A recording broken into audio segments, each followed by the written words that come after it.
Good morning, my dear student. Welcome to biology. Today, lecture 5, part 6. So, my dear student, we are learning sexual reproduction in flowering plant.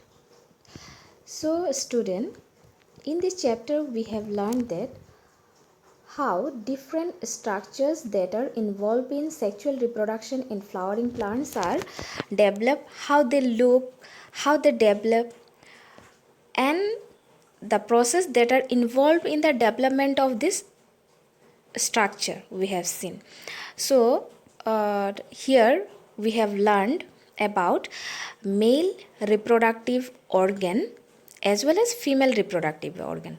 So male reproductive organ, they produce uh, male gamete, okay, or microspore. We have called microspore, and or we can say pollen grain. So microspore or pollen grain are produced by male reproductive organ. Okay, so we have learned about this. So the development and the formation of microspore, we have named it as microsporogenesis. Or and again another process we have learned about the formation of male gametes or microspore, that is microgametogenesis. Okay, so we have learned about the formation of microspore or pollen grains. So we came to know that how pollen grains are developed in male reproductive organ. Similarly, we have learned in this chapter how female organ are developing female gamete, or we have named embryo sac. So ovary is developing embryo sac. Okay, so embryo sac, for fertilization, this male gamete as well as the female gamete must come together. Then only fertilization is possible. But till now, we have not seen any process who can or who can bring these two gametes together. Okay, so now we are going to learn about a very important process that is seen among flowering plant, and this process is very much important for their sexual reproduction. Okay, and this process is playing a very significant role in the process of sexual reproduction, we may say. Okay, so student, let us study about pollination.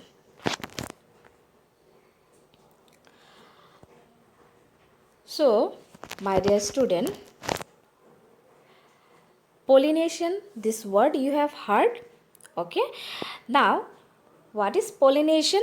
The transfer of pollen grains from the opened anther of the stamen to the receptive stigma of the pistil, or we can say carpel, is called pollination.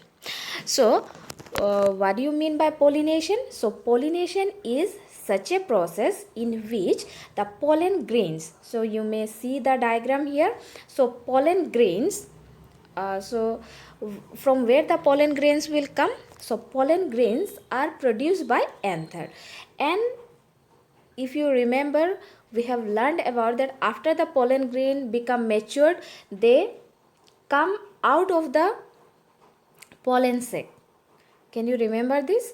So as soon as the anther become matured, the pollen grain will come out from that. Okay, now as soon as the pollen grain come out of it,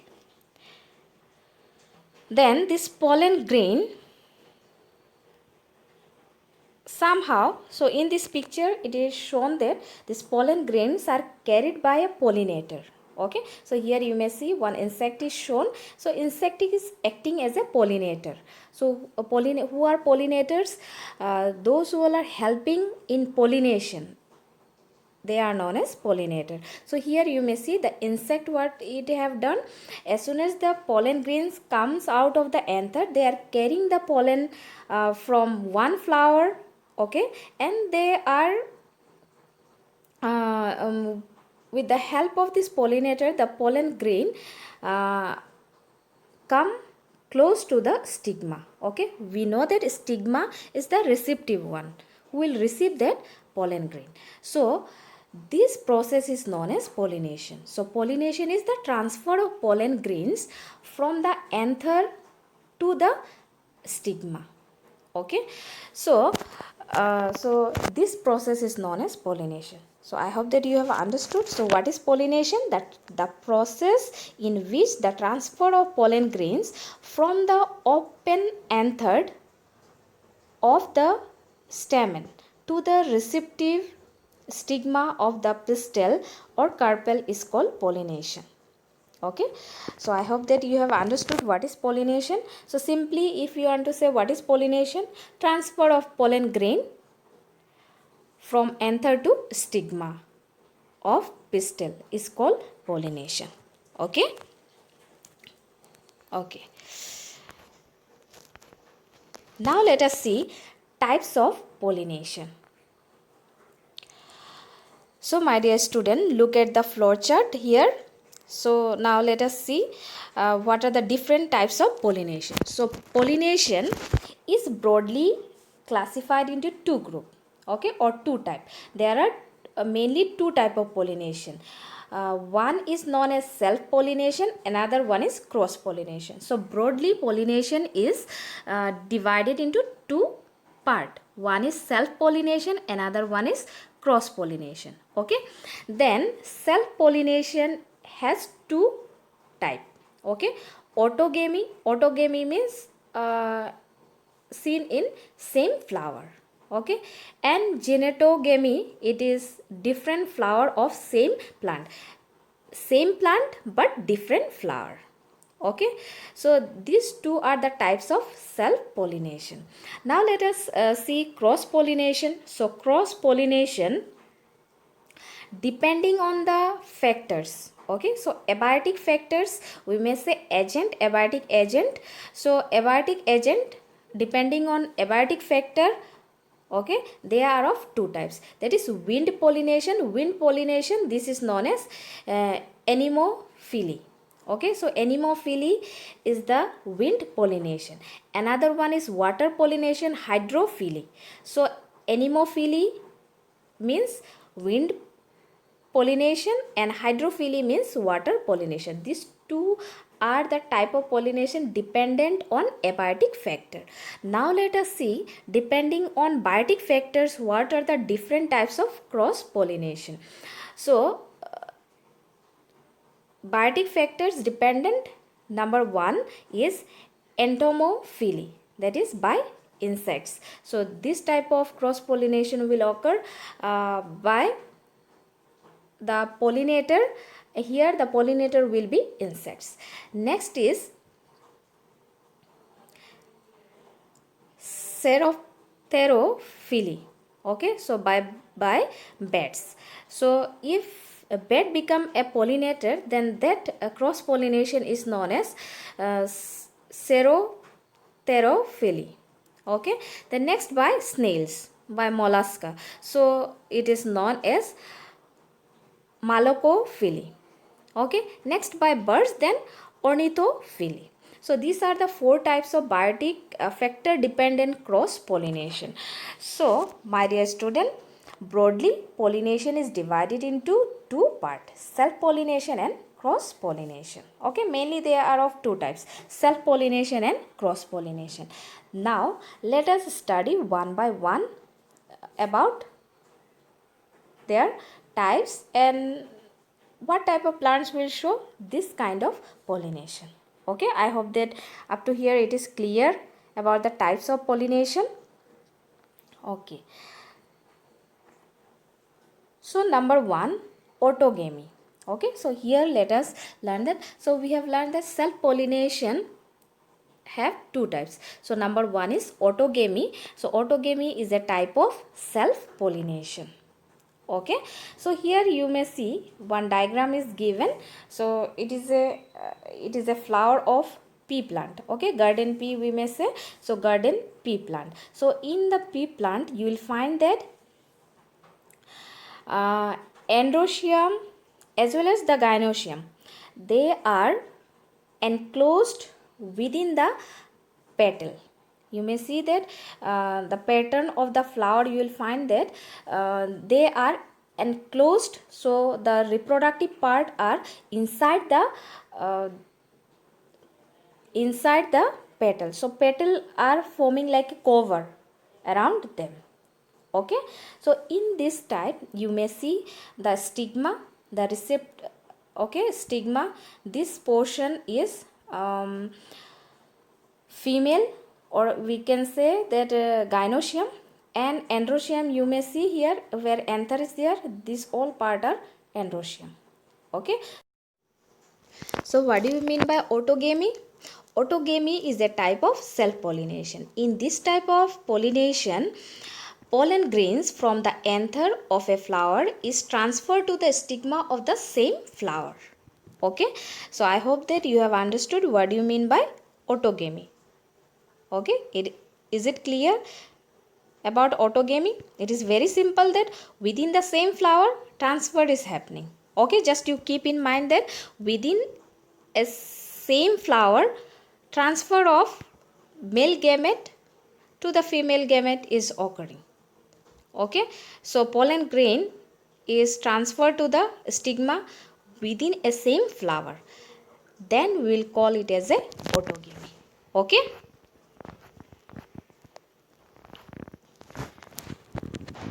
so my dear students, some plants such as oxalis, viola and camelina produce two types of flower. So these are some examples of the plant. Those will produce two types of flower. Okay, so one type of flower is known as chasmogamous flower. Chasmogamous flower means flowers that are in which anther and stigma are exposed. Okay, they are open. Okay, so these three example of the plant, they will, if they produce chasmogamous flowers, then the flowers will be very open. Okay, open means their anther as well as stigma will be very open. Okay, and another type of flower they will produce, that is known as callistogamous flowers. So callistogamous flowers are those flowers which do not open of all. So the flower, that stigma and anther, they are always closed, they are never open. Okay, so callistogamous flowers are invariably autogamous. Why they are invariably autogamous?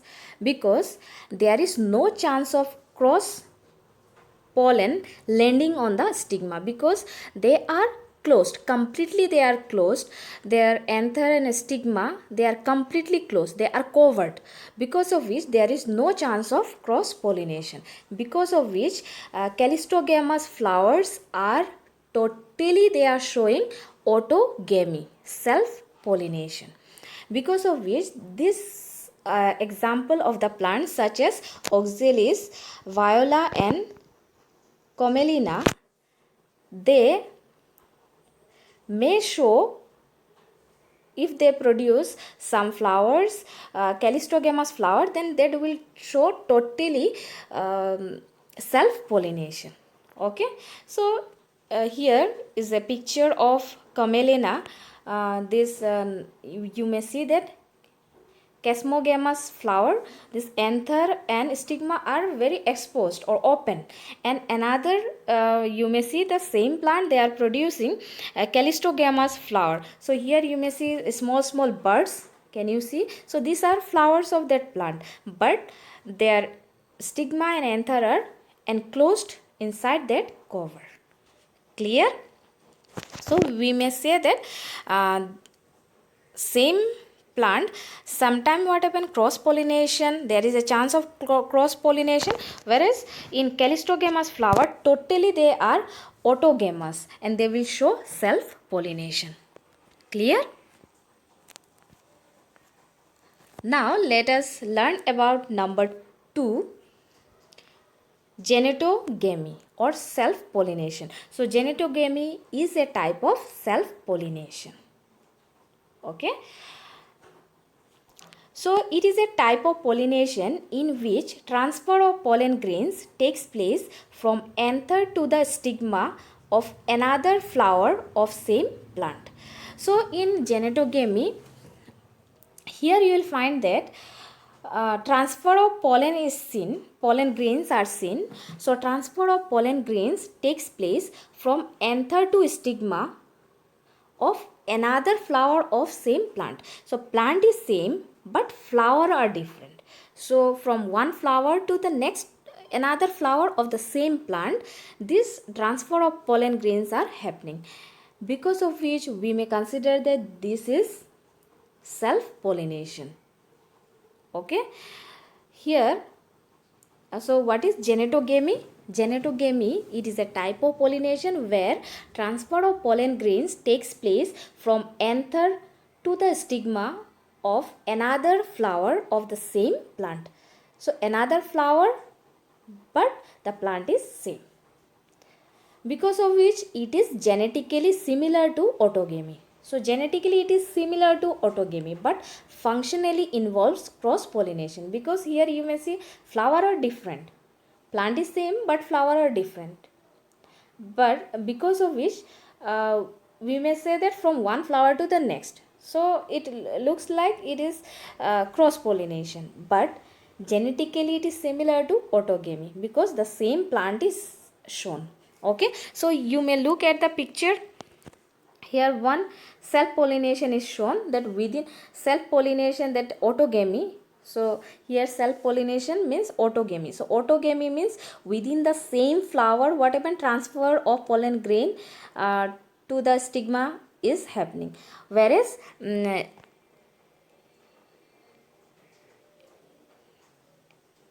Geitonogamy pollination or geitonogamy, here what happened, transfer of pollen grains from, you may see, from one flower to the another flower but the plant is same. Okay, so I hope that you have understood what is geitonogamy. So geitonogamy, transfer of pollen grain takes place from anther to the stigma of another flower but the plant is same. Clear? Okay. Now number 3, genogamy or allogamy. So genogamy or allogamy, it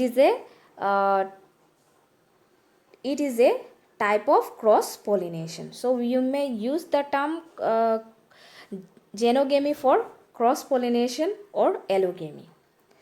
Now here you may see that cross pollination. So the word cross means from so within the flower it is not possible. So cross means from one to another one.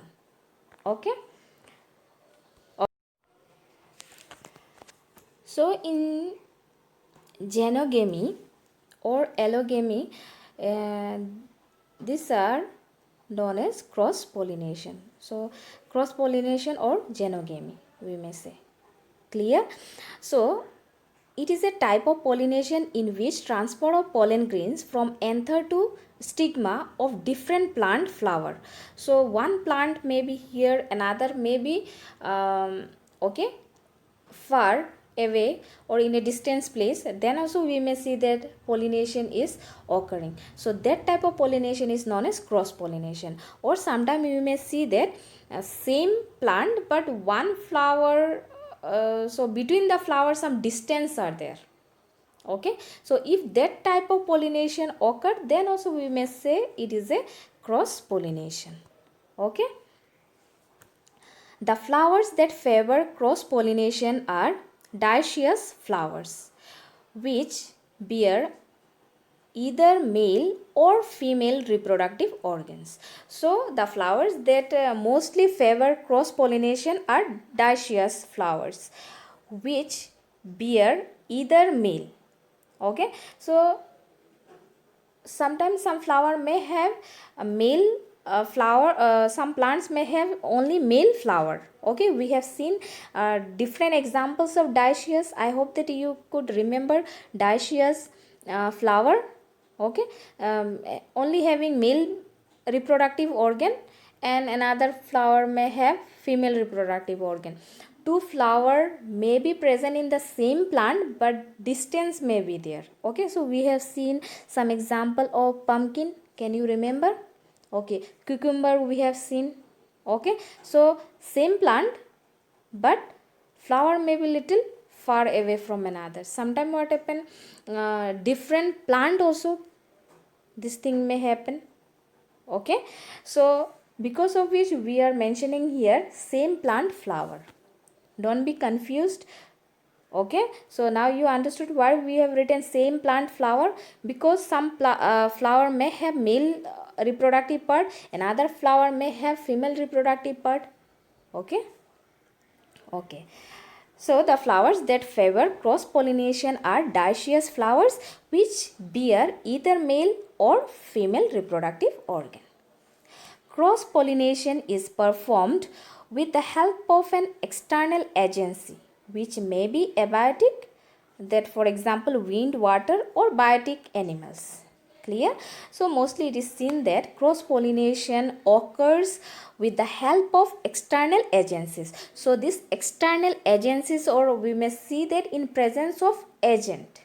Okay, these things are happening. So these agents may be abiotic. Okay, it may be wind or water, or sometime may be biotic. So biotic may be animals. Okay, animals may becomes here an agent. Agent means those who are helping in this pollination. Okay, so in case of biotic, that animals, we may use the term pollinator. Clear? Okay, now this diagram, can you see? So here what happened, anther from one flower to another, it is traveling from one flower to another. Okay, so anther from one flower is been received by stigma of another flower. Similarly you may see anther of the second flower is received by stigma of the first flower. So this thing may happen, but to happen this, okay, some external agents are required. So this external agent, we are talking about abiotic factors or abiotic agents or biotic agents. Now let us see that how they help. So number one, that is wind pollination, or we may say anemophily. So anemophily or wind pollination. So the term itself, anemo means wind and phily. Okay, so anemophily means wind pollination. Here it takes place through wind. So here wind act as an agent. Okay, so here in this process wind act as an agent, and this wind is helping in this cross pollination, because of which it is known as wind pollination or anemophily. So now which type of flowers? Okay, so in this wind pollination, flower patterns, okay, or what type of flower, their stigma, their anther will be present. Okay, is this like this, that all the flowering plants in which we may find cross pollination, all are in all this wind pollination is applicable, or wind pollination is seen? Okay, so it is not like this, that in all that wind pollination is seen. So for that purpose flowers are small and inconspicuous. So inconspicuous means not very clear. Okay, and flower are very small. So in wind pollination, flowers are very small and they are not very clear. Okay, then pollen grains are dry, light and non-sticky. Here the diagram, okay, one picture is shown here. You may see that how I hope that you have seen this kind of flowers. Okay, so some grasses are producing some you may see some flowers in this way, and these are some dry, light and non-sticky pollen grains. You may see in the picture. Okay, now large, often feathery stigma to trap airborne pollen grains. So they have some stigma. Okay, stigma are large. Clear? Stigma are large. They are feathery stigma, and they, why this character? So that they may trap that airborne pollen grains. Why they are known as airborne pollen grain? Because wind is carrying this pollen grain from one flower to the another one. Okay, single ovule in each ovary. So in this type of flower you may find single ovule in each ovary and numerous flowers packed into an inflorescence. So you may find that numerous flowers are coming together and they are making a bunch. So that bunch we may say inflorescence. Okay, and we may see that they resemble like single flower, but these are not single flower, they are group of flowers, okay, coming together. So some examples are grasses, sugarcane, bamboo, coconut. So these are the plants in which the flowers may show a pollination with the help of wind. Clear? Okay. Now number 2, water pollination. So water is an abiotic factor. So this water here is an agent of pollination. So the hydrophily or water pollination, it takes place through water. So here you may see water pollination in Vallisneria. You may see water pollination in Vallisneria. Here the male flower and the female flower, or pistillated flower and staminated flower. So here you may see water level.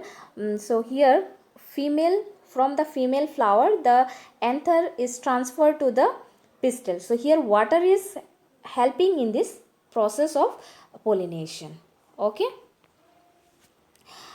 So it is quite rare in flowering plants. Clear? So all the aquatic plant does not show water pollination.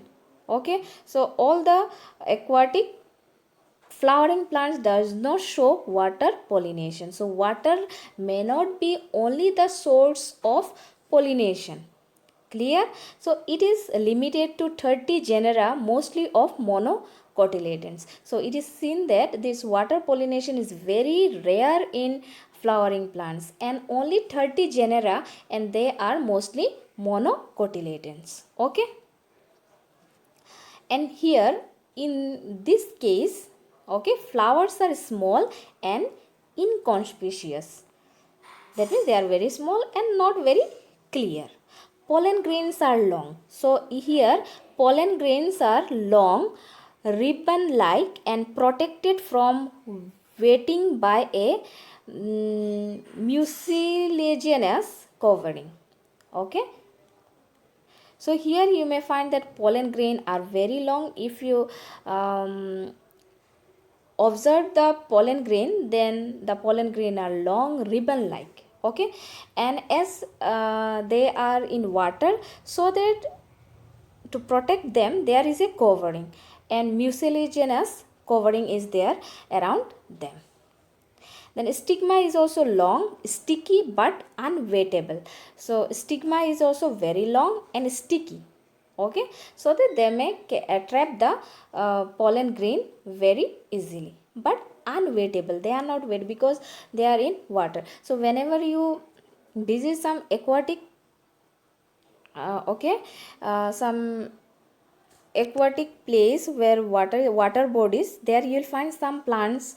Okay, so aquatic plant you may say Ceratophyllum.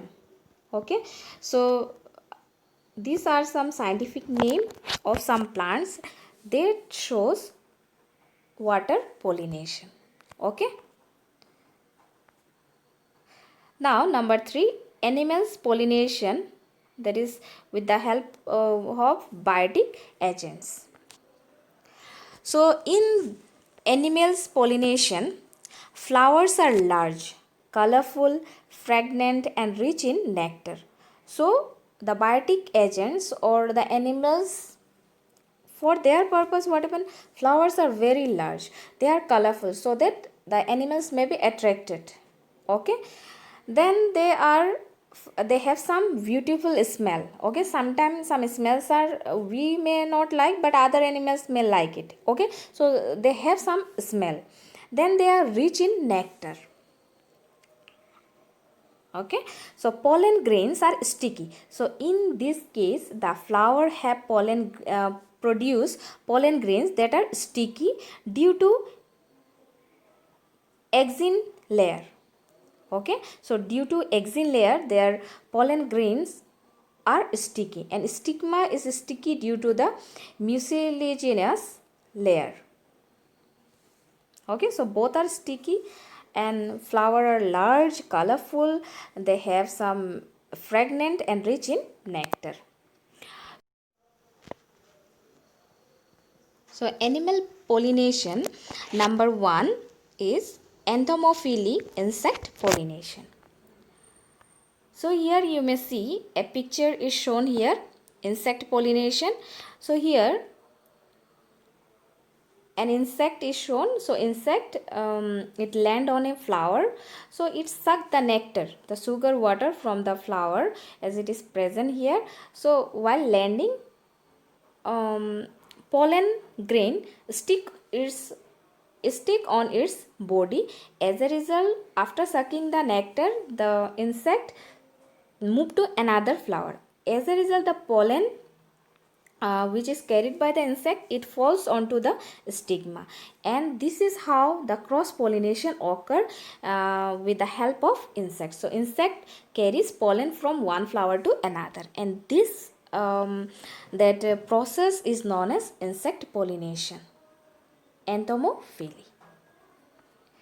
Then number 2, chiropterophily or bat pollination. So here bat act as a pollinator for cross pollination. So here you may see a picture is shown. So can you identify this? Okay, so this is a banana plant flowering stage. Okay, so after the flowering, okay, so while the flowering, so here what happen, bat may act as a pollinator. So as a result what happen, in future we may get banana. Okay, so here in this way bat may act as a pollinator. Okay, so bat may act as a pollinator for mango also. Okay, then other fruits also, other flowering plants. Okay, so different plants may be there. So here it is shown that in banana plant how they are helping. Okay, so bat pollination. Okay, now if bat act as a pollinator, and that pollination is known as chiropterophily pollination. Okay, then number 3, the biotic agent, if it is snail.